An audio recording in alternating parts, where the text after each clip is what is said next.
Pharmaceutical industry में लो investment में और ज़्यादा प्रॉफिट आप कमा सकते हैं, ऐसा कोई बिजनेस और वो भी डिस्ट्रीब्यूटरशिप में है तो वो है फार्मास्यूटिकल जेनेरिक बिजनेस। ये बहुत ही प्रॉफिटेबल मॉडल है, इसके बारे में हम आज रिव्यू करेंगे। पहले बात करते हैं एक्चुअली जेनेरिक होता क्या है।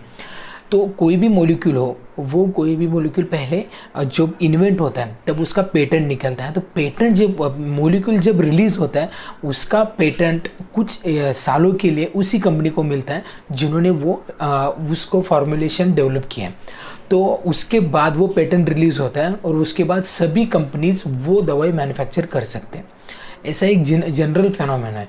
लेकिन जेनेरिक में होता क्या है, कोई भी मॉलिक्यूल हो, मतलब पेटेंट नहीं है उसका, वो एक कोई भी मॉलिक्यूल, इन केस पैरासीटामोल पकड़ लीजिए तो पैरासीटामोल का ब्रांड नेम है, जो कंपनी एलोपैथिक मैन्युफैक्चर करते हैं वो है क्रोसिन या कैलपॉल, ये ब्रांड नेम है।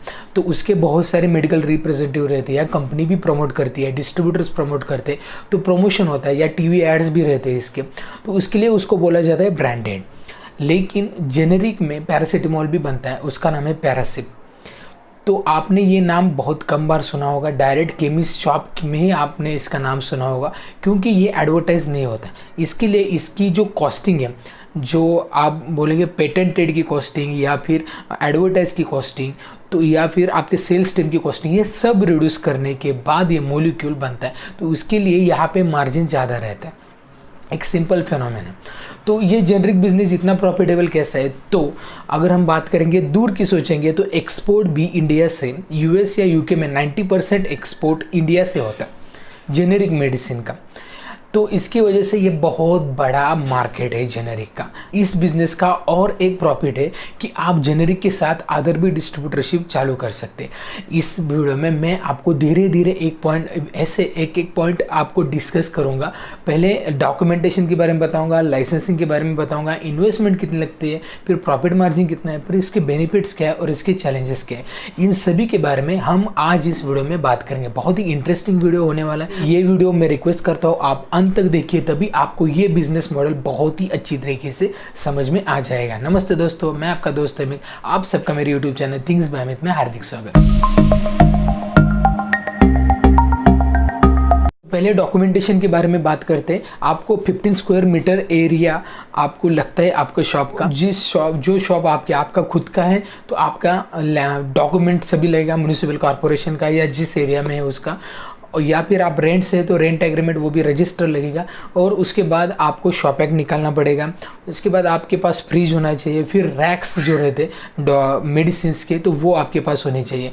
तो ये सारी प्राइमरी रिक्वायरमेंट है। फिर सॉफ्टवेयर आपको लगेगा, ये सारी रिक्वायरमेंट आपको पहले से करनी है। तो उसके बाद आप अप्लाई करेंगे FDA में www.fda.gov। तो इस साइट पे आप लॉगिन करने के बाद आपको बहुत सारी इंफॉर्मेशन मिलेगी। तो यहाँ पे होलसेल के लिए आप अप्लाई वहाँ पे कर सकते हैं। अप्लाई करने के बाद वहाँ उनके इंस्पेक्टर्स जो रहते हैं वो आके आपकी शॉप में चेक करते हैं, मेजरमेंट चेक करते हैं। उसके बाद आपके जो आपने कंडीशन फुलफिल की है कि नहीं अकॉर्डिंग टू द गाइडलाइंस, ये चेक करते हैं। उसके बाद आपको लाइसेंस मिल जाता है। तो ये होगा मेडिकल लाइसेंसिंग के बारे में। अब नेक्स्ट बात करते हैं हम लोकेशन की। एक्चुअली होलसेल में लोकेशन मैटर नहीं करता, लेकिन 10-20% लोकेशन का मैटर होता है। क्यों होता है? क्योंकि इलेक्ट्रॉनिक की कोई मार्केट होती है, वहाँ पे बहुत सारे शॉप इलेक्ट्रॉनिक्स के होते हैं। ऑटोमोबाइल एक्सेसरीज के शॉप एक ही जगह पे होते हैं, या फिर मोबाइल की शॉप बहुत सारी जगह पे, एक ही जगह पे बहुत सारे शॉप होते हैं, ऐसा होता है। तो मेडिसिन में भी ऐसा ही है।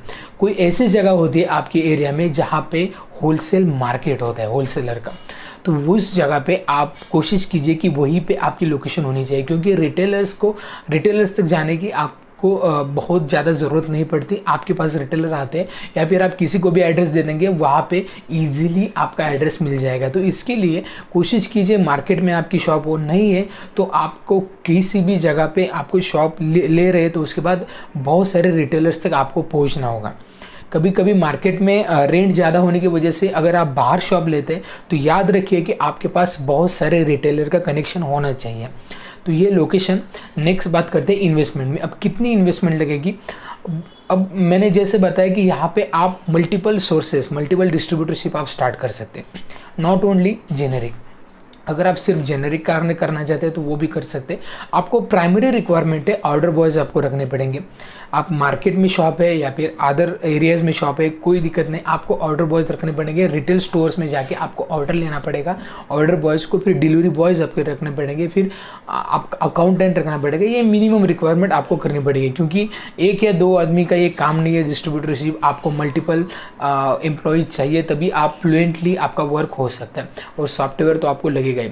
तो इसके बाद मेडिसिन के बाद आप सर्जिकल की डिस्ट्रीब्यूटरशिप भी यहाँ पे स्टार्ट कर सकते हैं। बहुत सारे डिस्ट्रीब्यूटर जेनरिक प्लस सर्जिकल ये भी स्टार्ट कर सकते हैं, और साथ में आयुर्वेदिक में भी कर सकते हैं। जेनरिक फिर सर्जिकल और आयुर्वेदिक ये भी कर सकते हैं, और आप एक्सपांड कर सकते हैं तो ओटीसी मेडिसिन भी आप कर सकते हैं। तो मेडिसिन में जेनरिक आप कर सकते हैं, फिर सर्जिकल, फिर आयुर्वेदिक और फिर ओटीसी, ये सब मिला के भी आप डिस्ट्रीब्यूटरशिप चालू कर सकते हैं। लेकिन इसका इन्वेस्टमेंट बढ़ता है। फिर अब इन्वेस्टमेंट में अगर मेडिसिन की बात की जाए तो मेडिसिन में आपको मिनिमम 30 to 40 लाख आपको लगने वाले, लेकिन डिपेंड करता है कि आप रिटेलर को कितना मार्जिन देते हैं, उस पर आपकी भी इन्वेस्टमेंट या फिर प्रॉफिट निर्भर रहता है। देखिए मेडिसिन में प्रॉफिट जो जेनरिक का है उसमें 20% to 40% आपका मार्जिन एवरेज रहता है। लेकिन क्योंकि हर एक डिस्ट्रीब्यूटर रिटेलर को कितना रेट देता है ये कंपनी फिक्स नहीं करती, ये डिस्ट्रीब्यूटर को फिक्स करना पड़ता है। तो इसके अकॉर्डिंगली आपको प्रॉफिट आप कैलकुलेट कर सकते हैं। नेक्स्ट सर्जिकल आप करेंगे, आयुर्वेदिक प्लस सर्जिकल, तो आपका मार्जिन होता है 20% to 25%। इसमें इन्वेस्टमेंट भी बढ़ती है। सिर्फ जेनरिक का करेंगे आपको 30 to 40 लाख है, लेकिन अगर आप जेनरिक और सर्जिकल स्टार्ट करते हैं तो आपकी 40 to 50 लाख आपकी इन्वेस्टमेंट बढ़ती है। उसके बाद अगर आप surgical plus Ayurvedic plus generic ये सब एक साथ करते हैं तो आपका प्रॉफिट मार्जिन होता है 20%, और आपका इन्वेस्टमेंट बढ़ता है 70 to 80 लाख आपका बढ़ता है इन्वेस्टमेंट। और फिर अगर आप ओवर द काउंटर के मेडिसिन भी लेते हैं तो ओटीसी मेडिसिन के बाद आपका और इन्वेस्टमेंट बढ़ता है, लेकिन यहाँ पे प्रॉफिट मार्जिन 20% रहता है, लेकिन टर्नओवर बहुत ज़्यादा रहता है क्योंकि आपके पास बहुत सारे प्रोडक्ट होते हैं। तो मेरी सलाह यही होगी, आप जब जेनरिक का स्टार्ट करने का सोच रहे हैं तो धीरे धीरे आप सर्जिकल भी लीजिए, आयुर्वेदिक भी लीजिए, ओटीसी मेडिसिन भी लीजिए, तो यहाँ से आपका टर्नओवर बढ़ेगा। और रिटेलर्स के जितने जितने मेडिसिन उनके लगते हैं आप ही से प्रोवाइड किए सकते हैं, तो आप वन डिस्ट्रीब्यूटर रह सकते हैं ऑल इन वन, तो ऐसे आपका प्रॉफिट बढ़ सकता है। तो ये हो गया इन्वेस्टमेंट के बारे में। अब बात करते हैं बेनिफिट्स के बारे में। इस बिजनेस मॉडल का बेनिफिट क्या है? तो पहले है नो एक्सपायरी। यहाँ पे एक्सपायरी की कोई भी झंझट नहीं है। जैसे एलोपैथिक में रिटेलर रिटर्न एक्सपायरी देता है आपको, उसके क्रेडिट नोट बना के आपको उससे बिल से माइनस करनी पड़ती है, लेकिन यहाँ पे बिल्कुल नहीं है। और ऐसी भी है, अगर आप रिटेलर से नहीं ले सकते तो कंपनी भी आपको आपकी एक्सपायरी नहीं लेगी। तो इसके लिए आप जितना परचेस कर रहे हैं आपको कॉन्फिडेंस होना चाहिए कि उतना सेल होना चाहिए। धीरे धीरे आपको ये आइडिया आ जाएगी। नेक्स्ट है रिलेशनशिप बिल्डअप करना। जैसे आप रिलेशनशिप बिल्डअप करते हैं, इस बिज़नेस में इतना अच्छा मौका है कि अगर आप रिलेशनशिप बिल्ड करते हैं कोई भी रिटेलर से, तो आप जो चाहिए वो प्रोडक्ट वो लेंगे। आपका मार्जिन आप डिसाइड कर सकते हैं, उसको कितना मार्जिन देना है, उससे आपका प्रॉफिट कैलकुलेट होता है। तो जैसे आप रिलेशन बिल्डअप करते हैं, जैसे मैंने बताया वन डिस्ट्रीब्यूटर फॉर ऑल, अगर आप ऐसे करते हैं तो बहुत सारे रिटेलर्स आपसे अटैच हो सकते हैं। आप जो चाहिए प्रोडक्ट वो लेंगे, तो उससे कंपनी की भी टर्नओवर बढ़ेगा और आपको प्रॉफिट ज़्यादा मिलेगा। नेक्स्ट ये है कि एक्सपोर्ट भी आप कर सकते हैं।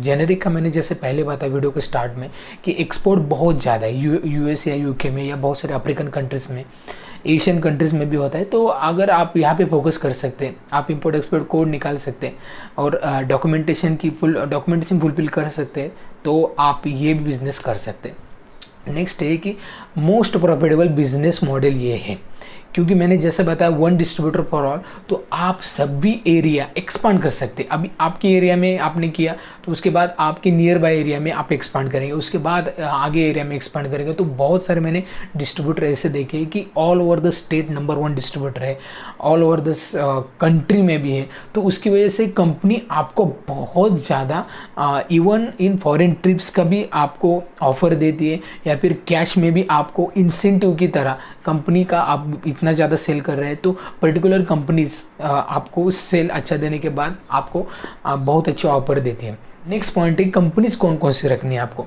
तो कंपनीज बहुत सारी है, आप कौन सी कंपनी रखेंगे। तो इसमें वेल रनिंग जो कंपनी है ये जो है सिप्ला का मोस्ट रनिंग ब्रांड है ओकासेट, वो ओमनी क्लब ब्रांड है, बहुत सारे ब्रांड है, अल्मॉक्स ब्रांड है। तो ऐसे ब्रांड आप रखिए, या फिर अल्केम भी बहुत अच्छी कंपनी है, उसका ओमी ब्रांड है, ओमी डी जैसा ब्रांड बहुत रनिंग ब्रांड है, हर एक काउंटर में चलता है। उसके बाद लुपिन कंपनी है, उसके एसएमईज एमआर एसएमईज प्लस बहुत सारे ब्रांड है, ये भी रनिंग ब्रांड है। तो या फिर यूनिवर्सल कंपनी का जैसे क्लोबेट जीएम जैसा ऑइंटमेंट है, ये जो कंपनीज रहती है ये कंपनी आप ज़्यादातर रखिए। सर्जिकल में अगर सोच रहे हैं तो सर्जिकल में आप फ्लेमिंगो रखेंगे, विस्को रखेंगे, डॉक्टर मॉर्पिन या मेडिटेक कंपनी रखेंगे। आयुर्वेदिक की बात करेंगे तो वासु हेल्थ केयर रखेंगे, बैद्यनाथ रखेंगे, या फिर डाबर रखेंगे। बहुत सारी कंपनीज हैं लेकिन ये मोस्ट ऑफ द टाइम चलती है हर एक काउंटर पे। तो ओटीसी की बात करेंगे तो ओटीसी में बहुत सारे रेंजेस हैं, आप अपने एरिया में कौन सा चलता है उसके अकॉर्डिंग रखिए, क्योंकि इसमें मार्जिन थोड़ा सा कम है लेकिन ये आपको कोई भी काउंटर अटैच करने में मदद करेगा। अब लास्ट में बात करते हैं चैलेंजेस की। ये बिजनेस मॉडल प्रॉफिटेबल है तो हर कोई नहीं क्यों नहीं करता, इसके चैलेंजेस भी हैं, वो भी आपको ओवरकम करेंगे तब भी आप इसमें सक्सेसफुल हो सकते हैं। क्योंकि बहुत बार लोग करते हैं लेकिन फेल भी होते हैं, 2-4 साल में करने के बाद ये शट डाउन करते हैं अपना शॉप, ऐसा होता है, बहुत बार मैंने भी देखा है। तो उसकी वजह से इसमें चैलेंजेस क्या है। पहला चैलेंज ये है कि रिटेलर तक पहुंचना है आपको, बहुत सारे रिटेलर तक। इसके लिए आपके पास टीम होनी चाहिए, बहुत टीम अच्छी होनी चाहिए। तो अगर आपका कोई ऑर्डर बॉय अच्छे से कम्युनिकेट करके काउंटर कौन से भी रिटेल स्टोर कन्वर्ट करता है आपके यहाँ से, उसकी परचेज ज़्यादा होती है कोई भी रिटेलर की, तो ऐसे ऑर्डर बॉय आपको ज़रूरी है, ऐसे आप रखें। तो फोकस करना है, आपकी भी जितनी टीम है वो बहुत ही ऑनेस्ट होनी चाहिए और बहुत ही एक्टिव होनी चाहिए। नेक्स्ट ये है कि सैचुरेशन बहुत है, मतलब हर एक एरिया में जैसे मैंने बताया जेनरिक या सर्जिकल या आयुर्वेदिक ऐसे करने वाले बहुत सारे। तो आप इसमें कैसे टिकेंगे, तो इसमें यह है कि आपको ज़्यादा अटैचमेंट रखनी है, ज़्यादा कम्युनिकेशन रखना है और प्रोडक्ट की रेंज बढ़ानी है। ये आप करेंगे तो ये हो सकता है, लेकिन सैचुरेशन है इसका ध्यान रखना है आपको। आप यहाँ पे मोनोपोली क्रिएट करनी बहुत ही मुश्किल है इस बिज़नेस में। नेक्स्ट है क्रेडिट, ये हर एक बिज़नेस की सबसे बड़ी चैलेंज है, जेनेरिक बिज़नेस की तो सबसे बड़ी है। जेनेरिक या सर्जिकल में, यहाँ पे मैंने सर्जिकल डिस्ट्रीब्यूटरशिप में भी वीडियो बनाया था, बहुत बढ़िया वीडियो बनाया, उसमें पूरे डिटेल्स में बताया कि सर्जिकल डिस्ट्रीब्यूटरशिप एक्चुअली होती कैसे आप इन्वेस्ट करेंगे, कौन कौन से प्रोडक्ट आपको रखने हैं। तो वहाँ पे भी मैंने क्रेडिट पे रिगार्डिंग बोला था कि उसमें भी क्रेडिट का बहुत बड़ा चैलेंज है। अगर आप क्रेडिट देते हैं किसी को तो वो पेमेंट आपको होनी चाहिए, इसकी आप गारंटी लीजिए। या फिर आपका मार्केट में कोई पैसा अटक गया है तो आपको रोलिंग मनी भी होना चाहिए। जितना आप लगाते हैं बिजनेस में, समझ लीजिए 10 लाख लगाए तो आपके पास 10 या 15 लाख आपके पास एक्स्ट्रा होने चाहिए आप रोलिंग के लिए, क्योंकि प्रोडक्ट नए आते हैं, एक्चुअली कोई नई कंडीशन आती है, जैसे कोरोना वायरस की कंडीशन आ गई, कोविड-19 की, तो उसके बाद मास्क अच्छे चलने लगे, फिर सैनिटाइज़र अच्छा चलने लगा, ये जो चीज़ें अब चलने लगी, तो उसकी वजह से आपको ये प्रोडक्ट एक्स्ट्रा मंगाने पड़े, तो रिक्वायरमेंट बहुत बढ़ गई थी। तो उसकी वजह से जितने जो डिस्ट्रीब्यूटर ने ये अर्लीस्ट मंगाया और बहुत अच्छी मात्रा में अवेलेबिलिटी की उन्होंने, तो वो रिटेलर्स को दे पाए, वो अच्छा प्रॉफिट कमा पाए। तो उसकी वजह से रोलिंग मनी का रोल बहुत इंपॉर्टेंट है। तो ये चैलेंजेस है। और एक अवेलेबिलिटी सभी, अगर आप करते हैं कि एलोपैथिक करते हैं, सर्जिकल करते हैं, आयुर्वेदिक ओटीसी करते हैं, लेकिन आपके पास लिमिटेड आइटम्स है, तो अच्छा ये ज़्यादा दिन चलने वाला नहीं है बिज़नेस, क्योंकि आपको अवेलेबिलिटी बहुत सारी चीज़ों की रखनी है। इसके लिए ये बिज़नेस अप टू 1 करोड़ या 2 करोड़ तक भी जाता है इन्वेस्टमेंट में। तो धीरे धीरे आप ग्रो कीजिए, एक ही फैक्टर पे पहले फोकस कीजिए। जेनरिक करें तो जेनरिक कीजिए, 5-6 साल कीजिए, उसके बाद सर्जिकल में एंट्री कीजिए, साथ में आयुर्वेदिक, ऐसा करेंगे आप तो धीरे धीरे आप इन्वेस्टमेंट में भी आपको थोड़ा स्पेस मिलेगा और आपको एक्सपीरियंस के साथ थोड़ा कॉन्फिडेंस भी बढ़ेगा। तो ये पूरे डिटेल्स में मैंने बताया फार्मास्यूटिकल जेनरिक बिजनेस क्या होता है एक्चुअली, उसमें मल्टीपल बिजनेस आप कैसे कर सकते हैं और प्रॉफिट कैसे कमा सकते हैं। आशा करता हूँ यह वीडियो आपको बहुत अच्छा लगा होगा। वीडियो अच्छा लगता है तो लाइक कीजिए, चैनल को सब्सक्राइब करना मत भूलिए और ढेर सारे लोगों तक शेयर कीजिए। इस वीडियो में इतना ही, मिलते हैं नेक्स्ट वीडियो में, तब तक बी हेल्दी बी हैप्पी।